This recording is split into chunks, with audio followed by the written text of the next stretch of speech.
Hey, listen up. We got another episode of Wise Kracks, featuring the crack man himself, Bill Krackomberger, and our co-host, John Orlando, straight from Las Vegas. Wise Kracks is your ticket inside the world of sports betting, with tips, picks, special guests, and more. Only on WSN.com. Hey everybody, welcome back to Wise Kracks. I'm in a new studio just for fun, but this is not a permanent studio. This is just temporary home of Wise Kracks while Mr. Krackomberger is across the country. Where are you? I can't keep up with you. Where are you? I am in Myrtle Beach, South Carolina. Oh. You see the picnic color setting behind me, and some golf scenes behind me on the wall. This is golf country, by the way. So also gambling country. There's a lot of gamblers down here. Yeah. Even though sports betting isn't legal down here, this area is full of gamblers. They love to gamble, golf course gambling. They travel, to gambling destinations. A lot of gamblers in the South. I want to say that I stayed. I was there with my dad. We performed there years ago, like during the Super Bowl, Rams versus somebody. We got snowed in there, which is weird. Wow, very hard. Very rare, yeah. And we were at, I want to say it's a famous hotel, the Surf Rider or something, or the Surf something. I don't know. It's probably not even there anymore. Yeah. But that's actually a fun city. I like it there. Yeah, it's a nice family friendly town. Yeah. But my people that are here tell me it's not as friendly as it used to be. It's getting a little bit rougher. There's been some crime here where I was like, wow, you're kidding me. Wow. So, crime hitting everywhere across the country. So okay, it is what it is. Are you back in studio next week? Yep. Okay, very good. All right, well, we got a fun show today. We've got Sam Soverel, pro poker player. I can't talk today, Crack. Pro poker player will be joining us a little later, and you're going to want to hear this story because this guy bet a $200,000 round robin, and we'll see what. I won't do the spoiler alert for that right now, but you'll want to hear about this and how that all played out. But before we get to all of that, another big week in football, kind of a fun week. The 49ers lost their QB for the season. Which means, and their Super Bowl odds shortened from plus 2,000 to plus 1,800. Yeah, it kind of stayed about the same, but you would think with a starting quarterback and any other team, I want to just check the odds as we're on. You would think any other team, the starting quarterback goes down, like the Cowboys, their odds are going to go way up, right? But that wasn't the case here because they had a good backup. So they have a good backup, which is originally Jimmy their G. quarterback, Yeah. Jimmy G. Yeah. So anyway, we'll see. We're gonna see what happens here. And I listen. I think they're fine. I don't know who's the backup to Jimmy G. How about that? But I was just Googling that. So yeah, see, the odds are about 20 to 1. The odds kind of stayed the same because it's not going to be really affected, I don't think, by Lance going down. So we'll see what happens there. We had another crazy week though here. Baltimore and Miami, crazy game. I watched that. I actually was watching that game over at the sports book at Resorts World, which is kind of nice. A place called the Dog House. It's kind of a nice place. Okay, no. Yeah, it's a good place to watch a game. But I couldn't believe it. I was sitting at the table with a bunch of people that bet Baltimore, and they were so happy. Then the wheels fell off.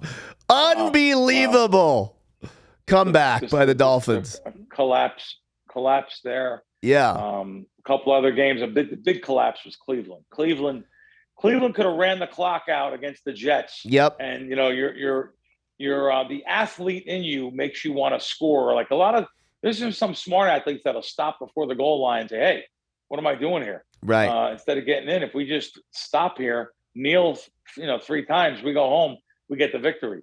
Not what happened in Cleveland. Touchdown was scored, and they came back with 2 late touchdowns there, and the Jets beat Cleveland in a shocker. And I'm getting my games mixed up. Was that the game where they also recovered an onside kick, or was that the Baltimore game? I didn't watch the game. Yeah, I don't remember. Just heard about it, but Arizona. That's another crazy comeback. The Raiders against dominating.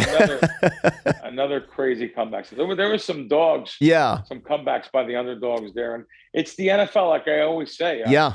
Any given week, anything can and will happen. So That's the reason why I don't bet sides. Yeah. I'll bet a couple sides a year, but nothing crazy. Yeah, and then there was another absolute shocker, myself included. And before this game started, Crack, I did a $10 parlay just to get in the game with everybody. And this was the first time in my life I picked against the Cowboys.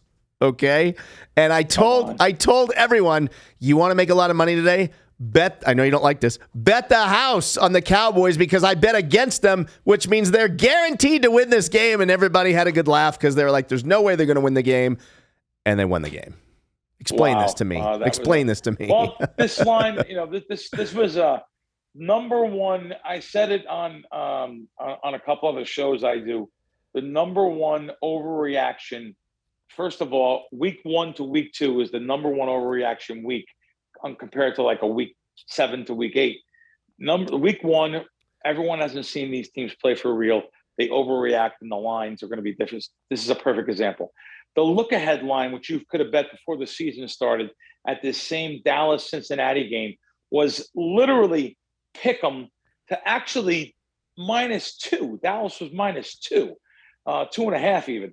And at one time in May, it opened up 4, but it was 2 a couple weeks before the season started.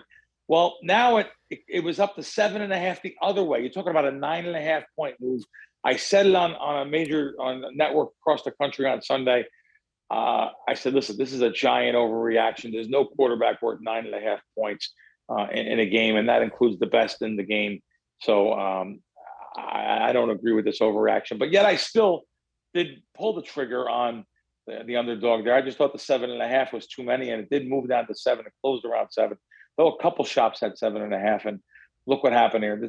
Really, Dallas dominated the game. They were winning most of the game. Yeah, and then I think they tied at the end, but then they wound up, of course, winning. Crazy. Okay, let's some big MMA news, Crack. Legend retired. José Aldo, that's the one Conor McGregor knocked out in 13 seconds a few years back. He retired and he got the UFC to release him as part so he could retire.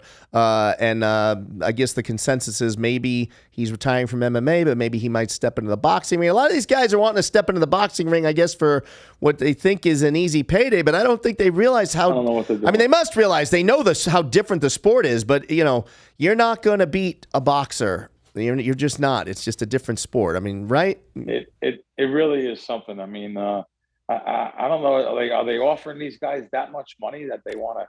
Yeah, I think so. Careers at the end of their careers. I mean, at the end of their, I shouldn't say the end of their careers. That they retire from one sport. Now they want to come out of retirement to box someone. So, which, by the way, go ahead.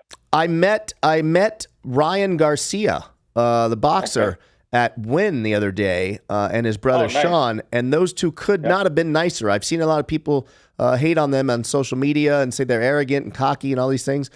I could not believe. I actually took pictures with both of them. They were super, super nice. Anyway, I cut you off. What were you going to say? I don't know. I forget. One thing about our show compared to most shows in the world, we are totally unscripted. Yeah. I'm not reading from no script. We're just bouncing things. I got a loose outline here. Yeah. A loose outline. That's the right word. Outline is the correct word. All right, Crack, it's that time. We've got a great guest today. A friend of mine, actually, Sam Soverel, pro poker player, $19 million in career poker earnings. He's just slightly ahead of me, Bill. I know that you find that. What's so funny? I'll let you know when I'm telling the jokes, Bill. All right. Sam, what's going on? Welcome to Wise Kracks. Hey, what's going on? Sam, I have a question for you right off the bat. Usually when you look at, Hendon Mob, which I'm assuming that's pretty accurate when it comes to tournament earnings, most guys that have a high number, I feel like the bulk of it usually came from one tournament. It says your biggest live cash was $1 million. So that means you've just been annihilating tournaments for a long time. Is that accurate? It's a consistency thing. But yeah, I mean, the guys that are way, way up there, it just means that they've consistently played really big and done well. And yeah, mine in particular is a lot of like smaller catches just because I've been at it for a while. And then do you play in town, Sam? In town or Mostly Vegas, or do you travel circuits? I don't really do most of the Europe. Most of the guys that play really big, they do all the stuff in Europe and Asia and all that. And for me, I was more of a cash game guy, and I just played the tournaments because they're public, they're fun. It's like a competitive thing. So I pretty much stick to the Vegas ones. Like when I travel, I want to do it for fun. I don't want to do it for poker. Cool. John? So is the bulk of your earnings from poker from cash games? Yeah, historically. I mean, Wow. most of it for a while was just online until about 2011. And then everything online has been kind of like private apps and like smaller stuff since then.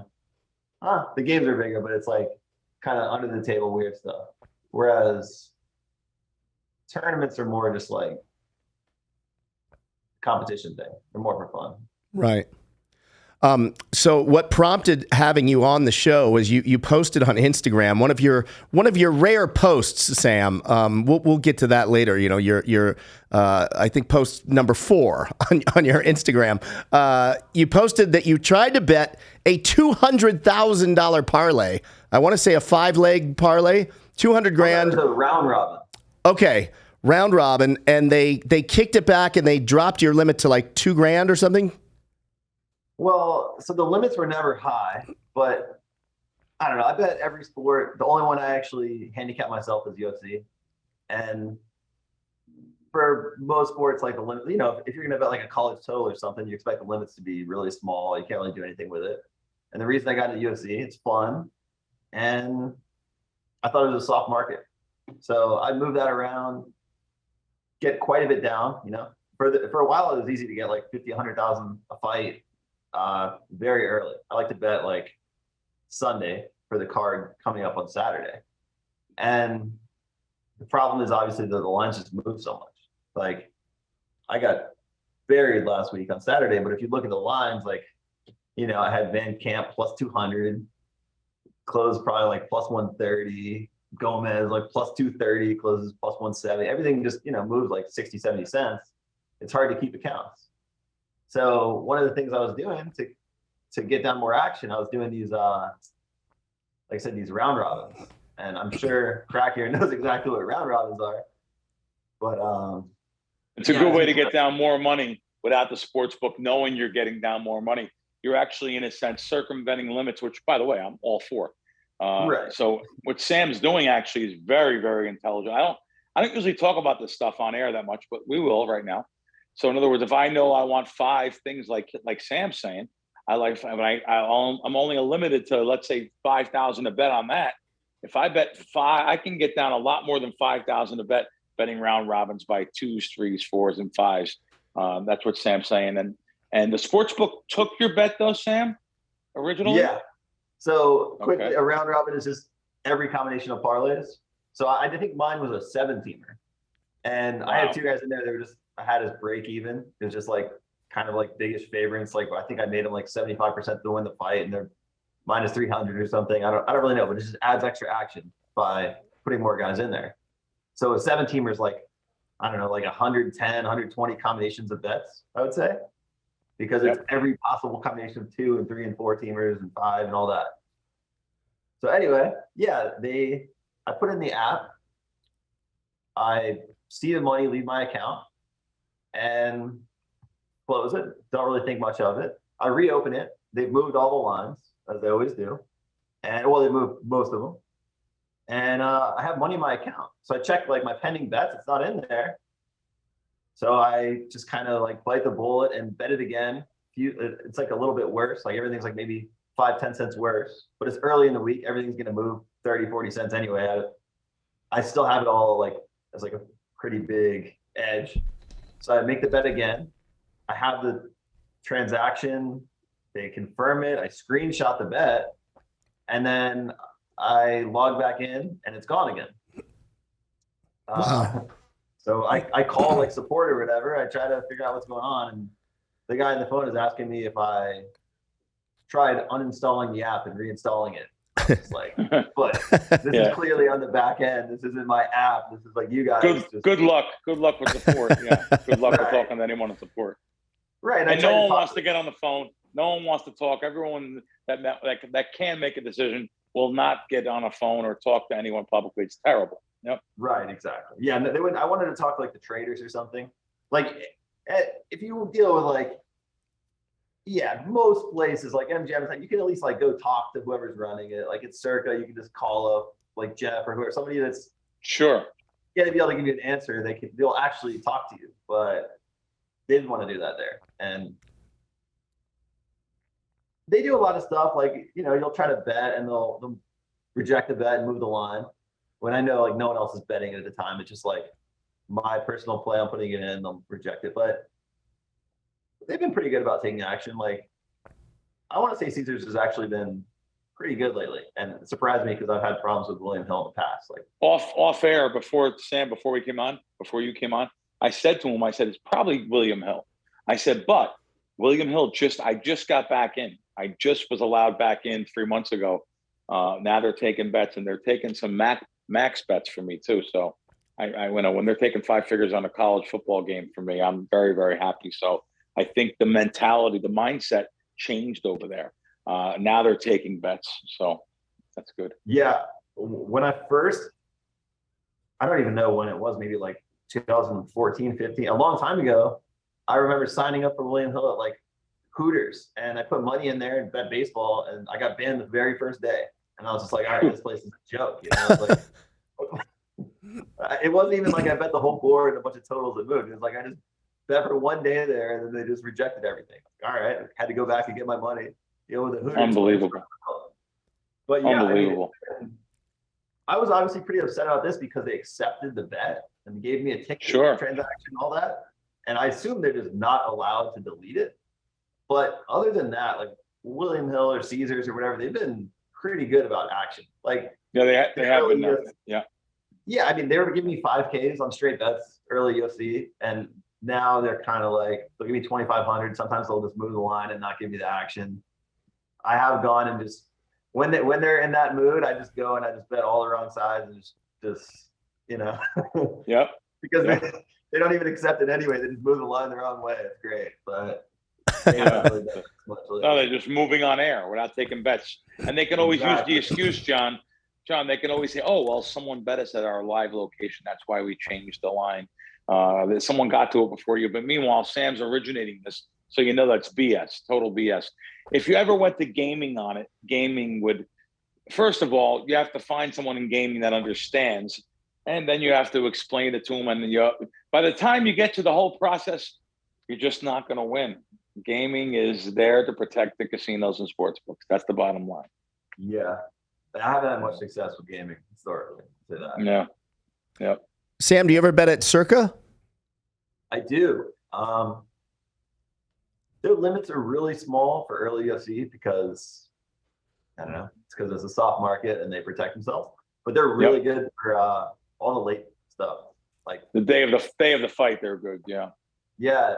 I think maybe even the Friday before, but that's good. Yeah, in general, they're really good. They take huge action on like big main events and stuff. They'll just take like on the really big stuff, they'll take like 100 on sides, sometimes 50. But yeah, I leave money in there. Sam, I'm wondering, so Bill on this show is always preaching, bankroll management obviously is a super important, if not the most important thing when it comes to sports betting. I'm wondering, and I think, what is it, Crack, 1% to 3% usually per bet? Yeah. So Sam, I'm just wondering if you're betting $200,000 on a round robin, is that 1% to 3% of Sam's bankroll? What's going on here, Sam? I would think it is. A round robin, I wouldn't say you do 1% to 3% because you're going to get back. You're getting something, right? You're going to get something. Sorry, guys, we'll return to the interview in just a second, but I wanted to take a minute and tell you about Crack Wins. That's right. Download the Crack Wins app. It's on Apple or Google Play, or as I always tell you can go to crackwins.com.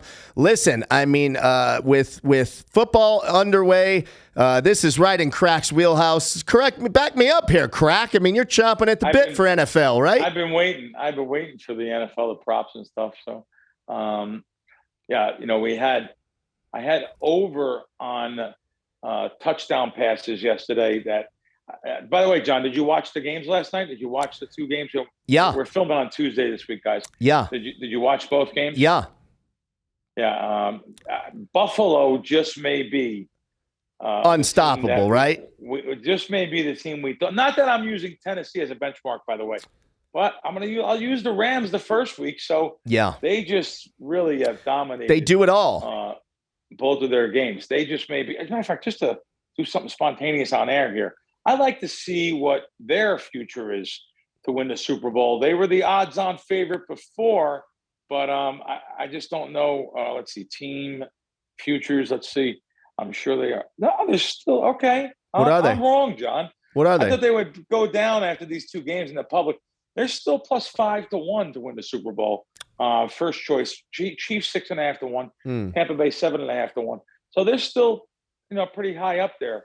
You still get some decent. Anything can happen throughout. You understand? We got 15 games left. Sure. 14, 15 games. Things can happen to these guys. Their quarterback, you never want to go out. So, he's Josh Allen's one of the best in the league. By the way, you see the money these quarterbacks are getting. Do you see? I just cannot believe that so many quarterbacks, and again, talk about benchmarks. So they pay Watson all this money, and everyone is saying, well, he got that. I want this. So now you have all the quarterbacks wanting $50 million a year, basically. Yeah. And literally they're getting it. So, it's amazing. I think about my grandfather, John. We used to be big Yankee fans when I was a kid. Growing up, my grandfather talked about Babe Ruth, that he's seen Babe Ruth a couple times, and he was born in 1910. My grandfather, he was a big Yankee fan, and he was when Dave Winfield on the Yankees got a 10-year, $20 million contract. My grandfather went crazy, even though he was a Giant fan. How can they pay someone $2 million? It was the biggest contract in sports. Can you imagine? But when you look at that now. That's the backup kickers are getting $2 million more, probably. Yeah, you're right. Yeah. Right. I just read that the highest kicker's getting $4.5 million a year for a kicker. I mean, it's insane. Yeah. But anyway, going back to what I was saying last night, Cousins, I had over 1.5 touchdowns as a prop, and God, he got a touchdown right. You're a Giant favorite right after the first quarter here. He gets a touchdown right in the middle of the first quarter. And literally threw 3 interceptions, I think it was 3 or 4, in the red zone going in. It just blew me away. But sometimes you have to do that. You lose based on things. You have a statistical edge, but besides that, though, we're killing props already the first 2 weeks and totals and some correlations and stuff. And we still have other stuff going on too. We still have golf and still have a NASCAR matchup here and there, some baseball stuff, but. Really happy with we're giving out a lot of props now on the weekday props during the week. In other words, what I'm saying by that is we'll give out a prop Friday for Sunday afternoon because so many of these sports books, the DraftKings, the FanDuels, the Barstool, they'll have props up for the games in the middle of the week. So yeah, things have been going great. Crackwins.com and the Crackwins app. Yeah, and it's funny, Crack, you'll appreciate this. I was getting calls on Saturday right before the late games started. Sunday, before the late game started, and people saying, because now when I do the show with you, they always think like I have all this info and stuff. They're like, late game, who do I bet in the late game? And I could hear the need. They had that need to bet on the game just because it was on TV. It's so funny how you called that out a couple years ago. Terrible. Yeah. Terrible. Yeah. It's the reason why the sports books get rich, and plus they're going to want to know your one game and they're going to judge you by it. Right. Crack on that. Okay, great. Next thing you know, you lose the game. Oh wow, that sucked. I can do that. It's one game. They don't realize it's a long season, and by the time the season ends, I'm gonna win. I'm gonna be a long-term winner. So it's tough to do. But anyway, let's talk about WSN. Yeah, WSN. I'm actually gonna pull their site up, which I was on before. I was looking at the odds for the Super Bowl there. So. As you guys all know, I tout this stuff every week. Great articles on WSN. So many different articles across so many different platforms. Really, it literally is betting tips and picks for the week. Now you go into. By the way, all of our podcasts are up there, guys. Now you go into more episodes of predictions of different things. Go into the odds and news, which I like. Different areas, different things going on. Internationally too. Great articles, unbelievable. Now, then you go into the stuff I like. I like when they have this U.S. sports betting news on here, showing you what's going on. I want to know what's going on in these different jurisdictions: California, Maryland, some Canadian articles. North Carolina opened their sports book. Missouri. You go, the list goes on and on. I only find articles like this and find out what's going on in your jurisdiction on WSN.com. Now let's get to the most important thing. I want to know about those bonuses. So you go on, you click on the state guide, and I'm going to click on New Jersey. That's just where I was. And you can see all the different bonuses that New Jersey has. FanDuel, $1,000, no sweat first bet. Caesars, $1,250. Deposit bonus at DraftKings up to $1,000. Literally go on and on. BetMGM, risk-free bet up to $1,000. Points bet $2,000. They have negotiated the greatest bonus offers for you. Some you can't even get at the actual websites if you sign up. So make sure you go to WSN for all your gambling needs, guys. No, I don't know. I mean, I've been around sports forever. I got pretty serious about it like 2011, 2012 once online poker got banned. And no, I mean, pretty quickly, if you're betting a lot of stuff that's winning, you just get to a point where the limit isn't your bankroll, but just what the people will take. It's funny because I had some arguments with people about Kelly, like the Kelly criterion. And, you know, they say that you should bet, if you're in a hurry to make money and you have like fallback, you should just bet full Kelly, I think. Like, I think you just play aggressively. Most people bet like much smaller, like quarter, 1/8 or something. And if you have the bankroll for it, I'm sorry. If you have if you have an advantage, if you have an advantage at your bets, which 99.5%, more than that actually, do not. You're betting something the market's moving in your favor. I'm betting something the market's moving in my favor. But I do agree. If you could be more aggressive on something if you have a closing line value or something more aggressive. But you know, we talk to a mass audience of squares. Let's face it, for lack of a better word, and we try to educate them and help them on the show. That's what we try to do, and that's what I do in any of my Twitter videos or any TV appearances. We try to help them a little bit more than anything else. But yeah, you of course analytically you can actually bet more, like you're talking about the Kelly criterion. You could bet a little more aggressive, especially with that edge. You're making markets too, 5-7 days ahead. John, I bet you never made that. You hear what Sam's doing here? He's actually betting when the market first comes up when it's a softer. Even though the UFC you can bet a lot of money on, it's definitely softer. Just like, let's just face it, even the NFL market on Sunday night when it comes up for the next week, I have a problem getting down totals. Even I bet yesterday morning, Monday morning, and I'm trying to bet max bets on NFL totals. I had to use 4 different sports books and literally got down less than 10,000 at Giants. Circa was one of them. Circa took 2,000. I mean, that's the biggest bet. So early in the week, everything is a softer market when it comes up, and that's when all the sharp bettors that do bet early in the week usually get the best of it. Sam's one of them. It's good to hear. Now, Sam, when you're well, go ahead, Sam. What were you going to say? I was going to say the scary thing about Kelly when you're talking to a big audience, the scary thing is just knowing what your edge is. And I would say the best way to do it is just looking at the closing line. So you can just look at like the big free line when it closes and the line you have. So if you bet minus 110 and it closes, I don't know, minus 120 plus 110, you have a very small edge, like maybe 2% or something, you know? It's pretty easy to calculate based on what the world says the line is and then the price you have. But I mean, like I said, with UFC, most of it moves so much that I can just take like a massive free roll if I actually wanted to.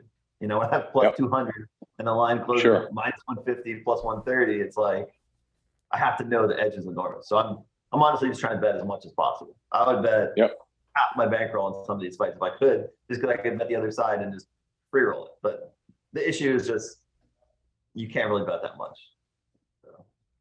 What you're saying, Johnny, you can arbitrage. You can go back the other way, minus the 150, closer to fight time. And actually, he's not risking anything. He'll have a free roll for for 5 figures if he wants. But I'm sure he's actually not doing that. He's betting, he's betting the side he wants because you probably can't get down enough earlier in the week. And you're just keeping that side because your bankroll can allow you to do that on the mathematical edge rather than lay a line against yourself. Because when you're betting it, when you're arbitraging on the way back, you're actually laying a negative EV bet. But I understand the reasons for it situationally. If you're over betting, purposely for that reason. Yeah, in most markets, I think I'm going to avoid negative EV bets whenever I can for arbing, but there's plenty. Like, for example, I think it was Jack Shore's last fight. Or maybe it was the fight before. He opened like pretty close to even. But anyway, the point is the line just moves so much that you actually find the other bet to be profitable. But, Wow, it's both ways. It's hard, both ways. But yeah, and if you think the other bet's profitable, then you fire the other side. The problem is a lot of sportsbooks don't want you to bet both sides of the same game and just have them dead. You have plus 120 on both sides, and they're like, "How's this possible?" Yeah, right. They don't want you middle in them. Interesting, good conversation. Yeah, pretty cool. So, are you okay with Caesars now, and that whole issue's over? You're fine, and we're past that. I never really dealt with it, but actually, they've been giving me huge limits on like college football and NFL and stuff. So I don't really know. I was losing the last like month and a half at UFC. So even though the closing line value is outrageous, maybe they're not really sure if I'm winning or not. I feel like I'm kind of like marked as a fish there. And I don't know how much I'm allowed to say, but I've just been banned so many times on so many accounts. Sure, of course. Surprising, but like I said, it's kind of getting cut back down. Are you getting back into poker though? Is poker going to be your thing here or two also, or would you say sports betting is? So that's the thing is, 2008 to 2011 is all just online poker, and then 2011 to 2016 is all just cash games and sports. But most of the sports I was doing, I was just moving for other people. Like somebody tells me I want this, and I'm betting it everywhere. Sure. Yeah. But yeah, the last like 2.5 years or so, 2 years mostly, I've focused on originating and betting UFC everywhere. And probably since about December of last year, I haven't really played much poker. I definitely haven't studied. I don't focus it. I don't really get many cash games. It's pretty much all just like UFC and moving a little bit of football, but I don't originate any of that. There's a UFC syndicate in town. Friends with those guys, and they're winning. They're a winning group for sure. They have no problem laying on favorites. Sam, do you have that same? I'm come from an old school, trained by some old school guys that were the best in the business in the 90s. Even believe it or not, the late 80s actually, and 90s, 2000s. I don't like betting big favorites. I just don't. Now, in UFC, you probably can do it. You're going to tell us now. Do you have any problem laying 4-1 on someone or 5-1 or no, you'll kind of stay away from that and mostly like small dogs or something? I personally don't really have an issue with it. I know some other bettors that bet pretty big on UFC that kind of avoid it. I trade with a lot of people early, like some sharp guys will like the other side. We just swap it. That's generally when I get the most action down. But yeah, I mean, if I see somebody is 95% to win and they're minus 900, I'm going to bet as much as I can. All the way to 9-1. I don't care. Okay. Wow. And some people are scared to take huge dogs. And I don't know. Just if you see an edge, I think you should take it. So did you load up? Did you load up on Khamzat? I did. Yeah. I wasn't really going to before though, against Diaz. Really? Yeah. It's really hard. So for modeling this stuff, it kind of breaks down when you get on the really extreme end of it for fights, because it's like a money line thing. You're trying to predict like how often someone wins. And like statistically, it's hard to just be like, this guy's going to win 96% of the time. Like it's really hard to make stats align in that way. Sure. So it's like my heart, I'm looking at it and I'm like, man, he's kind of just going to kill him. Like Nate Diaz can't win. Like this is brutal. It's hard seeing like an older guy go out like that. But when I look at the model, it probably says that, he's like 15% to win. Just because it's so hard to like squeeze it down. Like I said, I just don't really trust it on the really extreme end of things. Well, Sam, this was great, man. Thank you so much. I know that this was a last-minute change and an early change for you, so thank you for doing the show and being flexible. Appreciate you being flexible with us, Sam, and look forward to having you on again in the future. Thanks a lot for your time. Yeah, thanks for having me on. Thanks, man. Crack, I loved having Sam Soverel on today, and I knew you were gonna speak his language. Yeah, no. We did. I guess he speaks your language. Yeah. Yeah, no, I speak his too. He's been around for a while. He's been doing this. He knows the score. He knows what's up, and he's betting with some of the sharpest information. He's doing his own stuff, but he's also bet for some of the sharpest syndicate groups in the past. So great guess. Good job, John. It takes you less than 30 seconds of when it comes to talking to someone about sports betting, whether of how much they know or don't know, right? Yep. And most people don't know, but they claim to know. There's so much sports betting media out there, John, giving out such terrible information. They're just copying off someone else. A lot of people steal what I say. I don't care though. And that's fine. I actually don't care. I like helping people, and I just don't like when they put their spin on it, which is wrong, or they talk about things they know nothing what they're talking about. I hate that. But we have a lot in this field. Like I said, there are so many people out there that are talking stuff they just don't know what they're talking about. If they had to break it down, they just wouldn't know. They were just hearing it somewhere else and just repeating it as their own. Well, another fun show has come and gone. This was, as always, a blast, and I look forward to seeing you, Crack, next week back in studio here in Vegas, where you belong in Vegas. Thanks, guys. Thanks for listening and watching. Appreciate it. We'll see you guys next week.